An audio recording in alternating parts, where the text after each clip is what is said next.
आहार वर्जित। जब आप आहार करना बंद कर देंगे, जब उसको आहार नहीं मिलेगा, किसको? जठराग्नि को, तो वो आपके शरीरों के दोषों को पचाएगा, भस्म कर देगा, नष्ट कर देगा। ये है आधार उपवास का। सबसे बड़ा आधार ये है नवरात्र में जो उपवास किए जाते हैं उसका।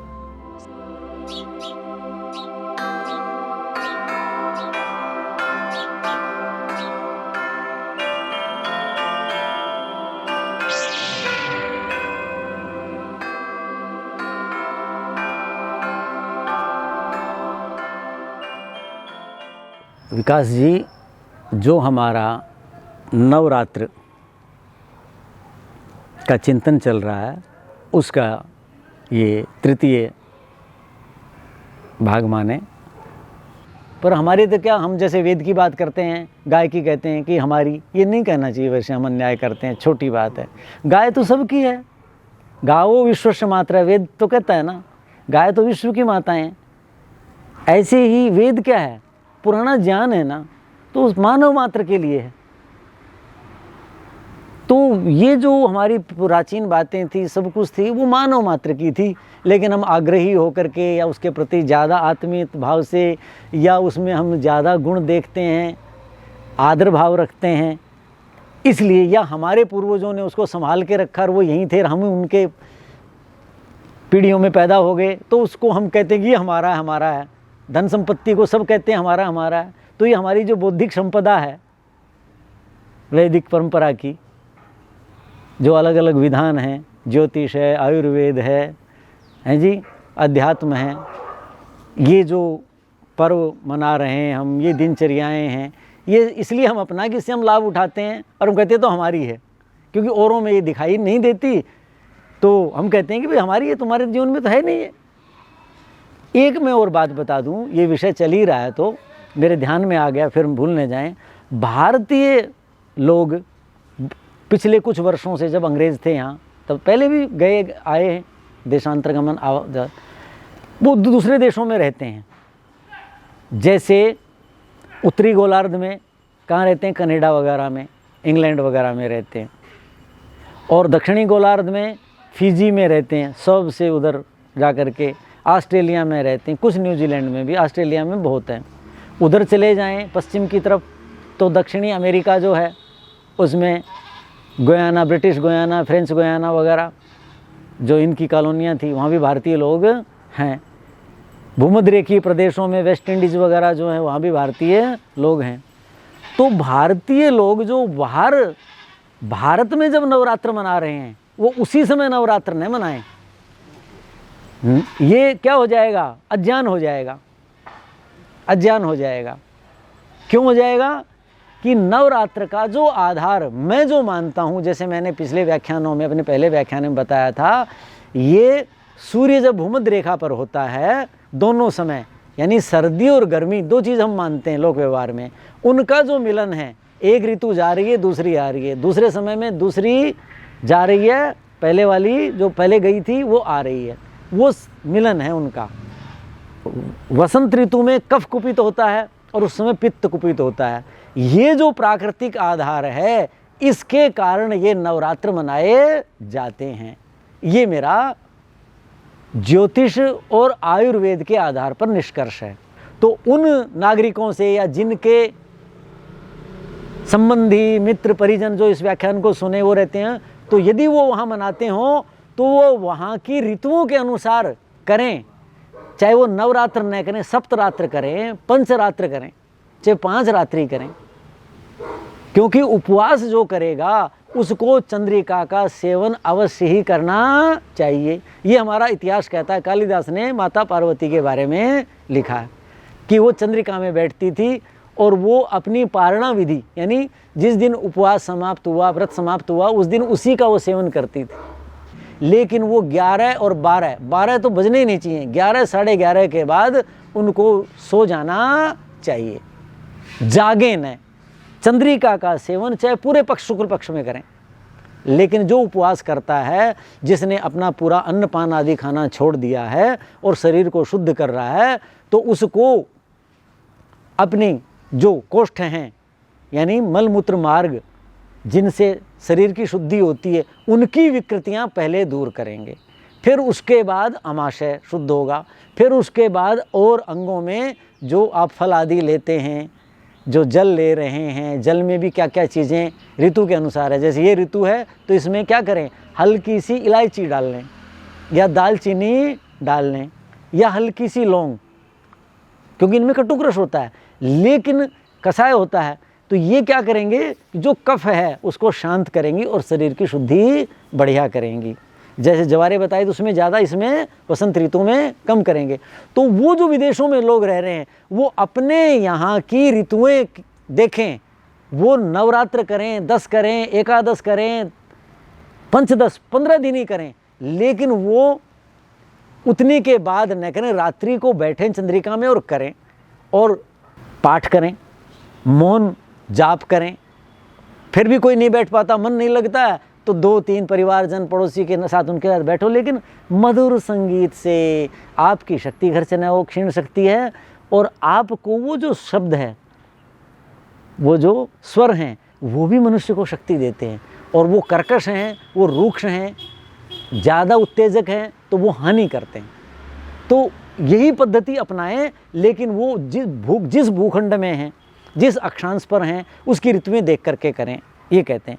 अब मैं मेडिकल साइंस जो पुरानी है, आयुर्वेद क्या कहता है, जिनके आधार पर मैंने ये जो सारी बातें कही और इस तथ्य पर मैं पहुंचा हूं कि भाई ये दोनों अलग अलग क्यों हैं और इनमें क्या क्या लेना चाहिए, क्या क्या नहीं लेना चाहिए, ये क्यों आरंभ हुए होंगे। और आयुर्वेद के लोगों ने ही ये धर्मशास्त्रियों का सहारा लेकर के उनकी शरण में गए, जी ये लागू करो समाज में। ये जो मैंने अपनी धारणा बनाई है उसका मुझे ये आधार लगता है। देखिए क्या है, लिखते हैं आचार्य, आहारान पचती शिखी। शिखी अग्नि को कहते हैं, शिखा जिसकी लपटें। आहारान पचती, वो भोजन को, जो भी आपने, आहार का मतलब ठोस नहीं होता, जो हम इंटेक करते हैं जिससे शरीर का भरण पोषण होता है। शिखी पचती। अब देखो प्रसंग आ गया तो लंबा विषय न हो जाए। आज से कोई 18 साल पुरानी बात है, बहुत रोहतक मेडिकल कॉलेज में एक डिपार्टमेंट के हेड थे। वो अपना चिकित्सालय चलाते हैं बहुत सालों से यहाँ, मेरे से भी 10 साल बड़े होंगे। लेकिन मैंने बताया ना, चर्चा मुझसे करने आ जाते हैं कि भाई थोड़ा जीवन शैली ये वो हमारे यहाँ तो होती नहीं, वो सीधी कहते हैं कि आयुर्वेद में है और आप ये सब बताए हो ज्योतिष के अनुसार ही हो। तो चर्चा हो रही थी, तो बहुत सालों से मैंने कम किया। लोग बहुत पानी पीते हैं प्रातःकाल उठ करके, उषा पान जिसे कहते हैं। वो कहते हैं डॉक्टर साहब मैं तो 1 जग पी जाता हूँ, 2 लोटे पी जाता हूँ। मैंने कहा डॉक्टर साहब ये तो गलत है, ये तो नहीं पीना चाहिए। मैं कहा इससे तो आपके शरीर की हानि हो जाएगी। ये क्या बात कह दिया आपने, पानी से क्या खर्च हो जाएगा। मैंने कहा जी पानी से शरीर की शक्ति खर्च होती है। बोले कैसे हो जाएगी। तो मैंने उन्हीं की भाषा में, मतलब सरल ही, मैंने कहा आप पानी पीते हैं तो कैसा होता है, वो जल का स्वभाव शीतल है ना, कि हाँ जी। फिर मैंने कहा उसके आधे घंटे बाद उसको छोड़ने जाना पड़ता है ना, कि हाँ। मैं कहा वो कैसा निकलता है, गर्म। मैंने कहा उसमें गर्मी कहाँ से आई। ओहो डॉक्टर साहब हमने तो कभी ध्यान ही नहीं दिया।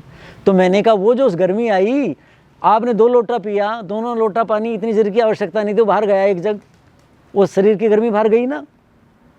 वो विकृत नहीं था वो गर्मी, वो शरीर की आवश्यकता थी। और सुनो, मैंने कहा जल में पोषक तत्व होते हैं ना, अलग अलग घटक होते हैं ना जल के, होते हैं कि नहीं उनमें, कि हाँ जी। उनको पचाने के लिए शरीर के पाचक रस खर्च होंगे कि नहीं होंगे। ओहो डॉक्टर साहब ध्यान नहीं दिया हमने, तो हम तो सोचते पानी है। मैंने कहा नहीं, जल में दूध की अपेक्षा कम पोषक तत्व हो सकते हैं, अन्य चीज़ों की अपेक्षा कम हो सकते हैं, लेकिन पोषक तत्व तो हैं। और उनको पचाने के लिए पाचक रस खर्च होंगे कि नहीं होंगे। उन पाचक रसों को बनाने वाले जो शरीर के संस्थान हैं, उनकी आयु निश्चित है, वो उतना ही पाचक रस बनाएंगे। ओहो डॉक्टर साहब, उन्होंने फिर वो कम किया। मैंने कहा ये शब्द कहना ही गलत है कि 1 लोटा पियो, 2 लोटा पियो, 1 गिलास, 2 गिलास।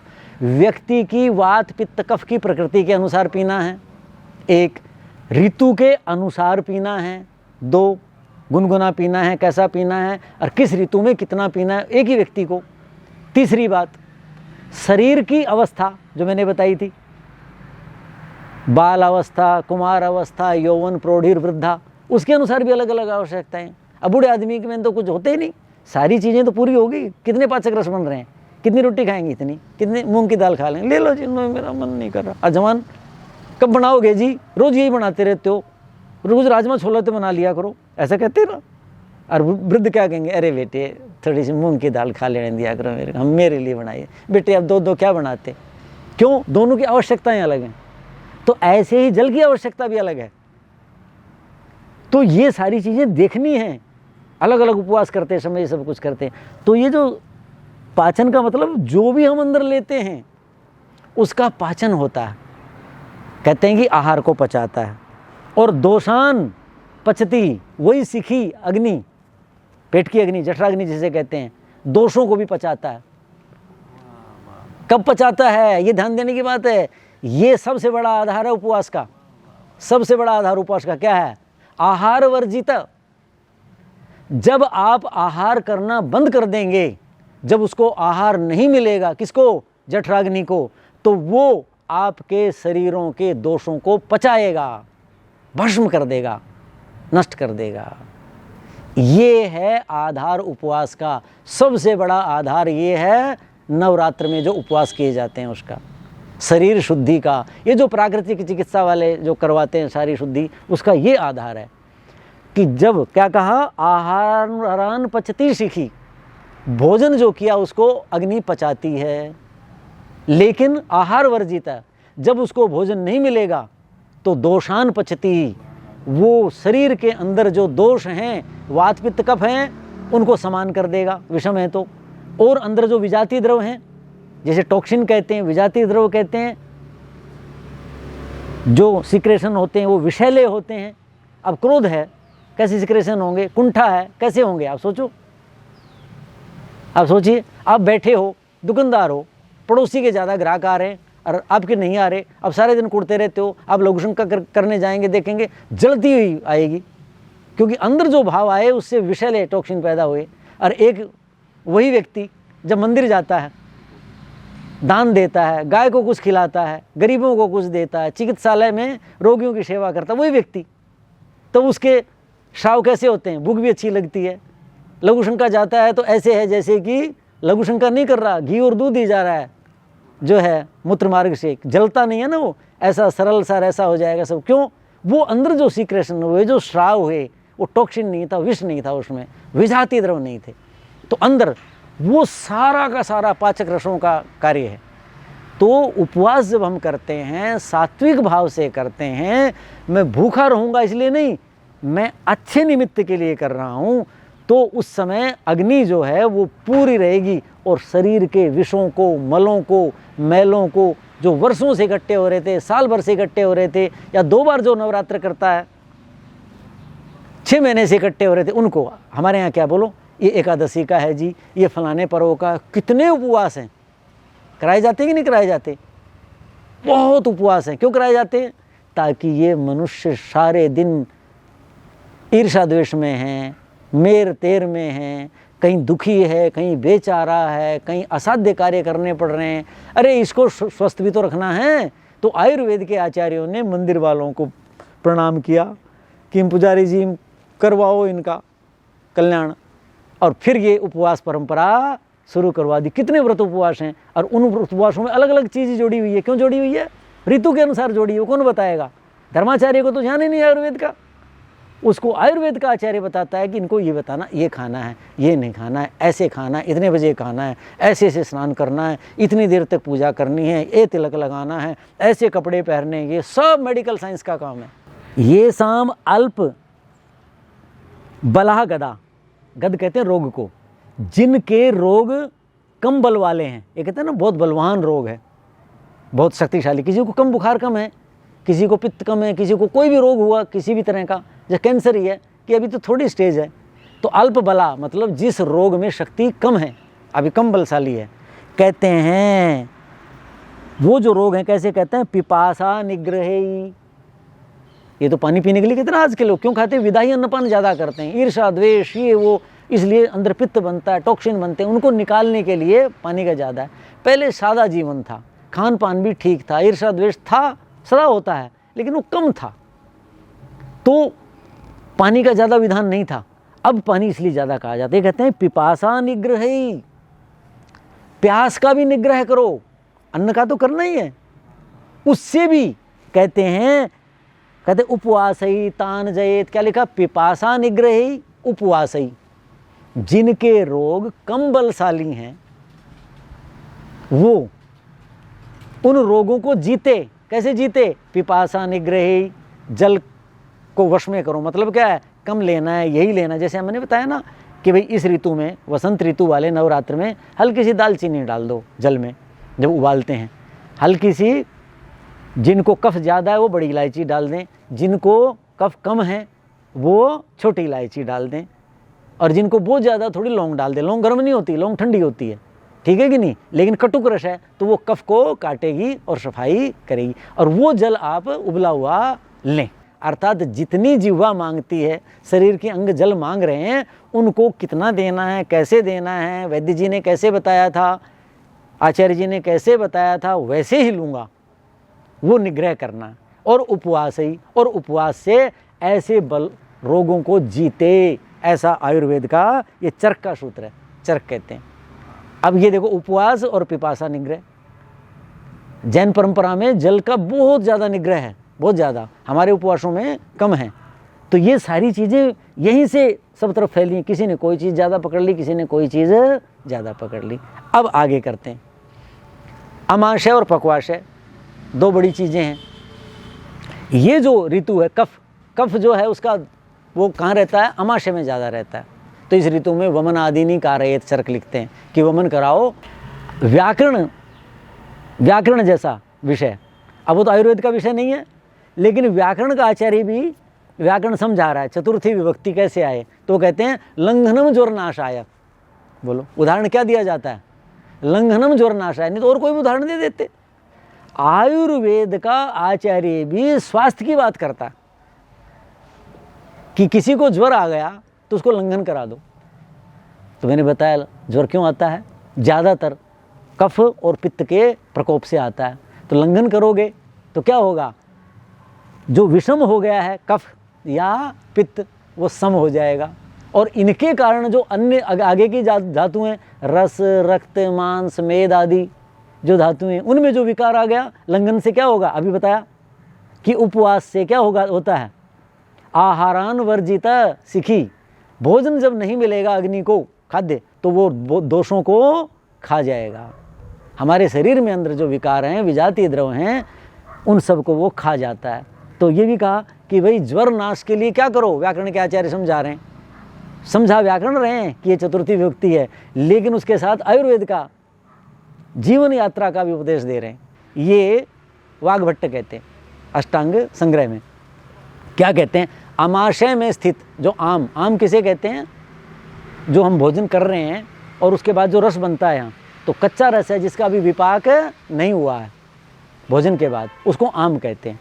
तो कहते हैं अमाशय में दोष हो जाता है, जैसे ना बार बार खा लेना, भूख न लगी तब भी खा लेना, बिना ऋतु के खा लेना, रात को 10-11 बजे खा लेना, सवेरे अभी शुद्धि सब कुछ नहीं हुई है, चाय पी ली, जा रहे हैं पहले ही खा लिया, भूख नहीं लगी है, यात्रा पे कुछ भी, उसके कारण दोष हो जाते हैं इसमें। तो कहते हैं अमाशय में जो दोष है, कहते हैं वो दोष ज्वरम विदधाति, बुखार कर देता है। जैसे आज मैंने बताया, ये जो बुखार हो रहा है इस ऋतु में होगा, अभी 20 अप्रैल तक ज़्यादा होंगे, जब लू चलने लग जाएंगी, पसीना निकल जाएगा ना, तो उस समय ये बुखार नहीं होंगे। फरवरी से 20 अप्रैल तक और मार्च में बहुत बुखार होंगे लोगों को, सितंबर अक्टूबर वाले नहीं होंगे, लेकिन उससे कम होंगे और ऋतुओं से ज़्यादा होंगे। ये किसके, कफ के कारण होंगे। तो अमाशय में कफ संचित हो जाता है, पाचन शक्ति होती नहीं, खा उतना ही रहे हैं, एक ही खाई है, माँ भी कहेगी अरे तो 3 खाता था, सर्दी में तो 5 खाता था, ज़बरदस्ती खिला रहे हैं, गरिष्ठ चीज़ें खा रहे हैं, तो आपका कुपित हो जाएगा। तो कहता है कि उससे ज्वर पैदा हो जाता है अमाशय में, ऐसा होने से। तो इसलिए व्यक्ति उस दोष को दूर करने के लिए लंघनम कुर्वीत, लंघन करे। मतलब क्या हुआ, वही पहली बात सिद्धांत वाली कि आप लंघन करेंगे, लंघन का मतलब लांघना, यानी आप भोजन को लांघ जाइए, भोजन मत कीजिए, तो वो लंघन करो। लंघन करोगे तो क्या होगा, जठराग्नि को भोजन नहीं मिला। नहीं मिला तो क्या होगा, जो अमाशय में दोष था उसको पेट की अग्नि खा जाएगी। ये सिद्धांत है इसके पीछे। अब देखो, लंघन क्षपिते दोषे, जब लंघन कर दिया, दोष हट गए, तो फिर क्या होगा, बिस्तर में पड़े रहेंगे क्या?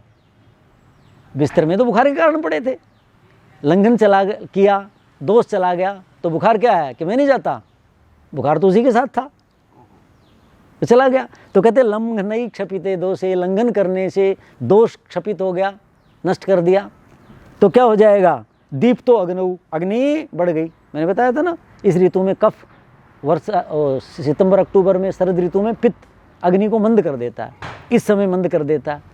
तो जब लंघन कर लिया, दोष समाप्त हो गए, कफ हट गया, ऐसे मारा किस पे, अंगारे पे, तो राख उड़ गई, तो क्या आएगी, अग्नि दिखेगी कि नहीं, उसका ताप मिल गया।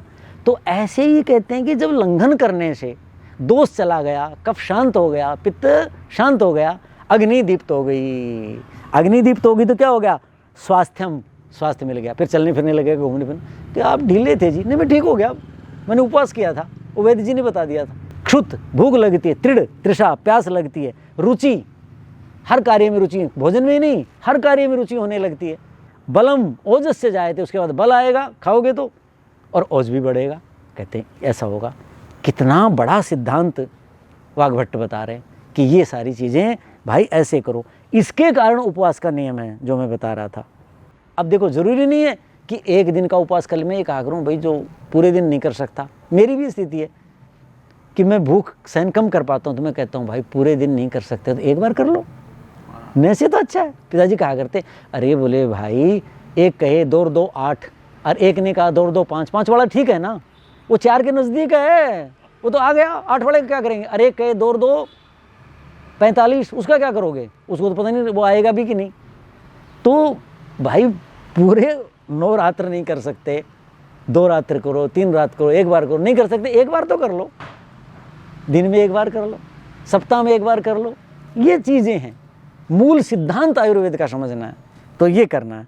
तो कहते हैं आदोष पचनात्, तो हर व्यक्ति को समान दोष नहीं है, समान पित्त कुपित नहीं है, समान कफ कुपित नहीं है, और इनके विकार के कारण दोष समान नहीं है। तो फिर क्या होगा, अलग अलग व्यक्ति को अलग अलग समय तक उपवास करना पड़ सकता है। किसी को 2 दिन, किसी को 3 दिन, किसी को 5 दिन, प्राकृतिक किसी के सवाले करवाते हैं और सारी शरीर शुद्धि करते हैं। वो जब तक ऐसा नहीं होता, जैसे चिकित्सक, किसी को थोड़ी दवाई से ठीक हो जाता है, किसी को कम से भी। अब सामान्य बातें जो मेरे से लोग पूछते रहते हैं, मैं कहा जी ये ले लो, ये कर लो। कोई तो जल्दी हो जाता है, गुरुजी इससे कम असर हो, मैं कहा चलो आप ये बढ़ा देता हूँ, आपको ये कर लो, आप ये कर लो। दवाई नहीं बताता, इस चीज़ के साथ ये ले लो, इसके साथ ये लो, ये कम कर दो, इसको गर्म कर लो, इसको ठंडा कर लो, इसको यूँ कर लो। ऐसे ऐसे मैं एक जीवन शैली बताता हूँ, जो रोज़ की दवाइयाँ नहीं। तो कहने का मतलब है कि व्यक्ति का जो दोष है, तो कहा लगा आदोष पचनात्, जब तक दोष पच न जाएं तब तक उपवास करवाओ।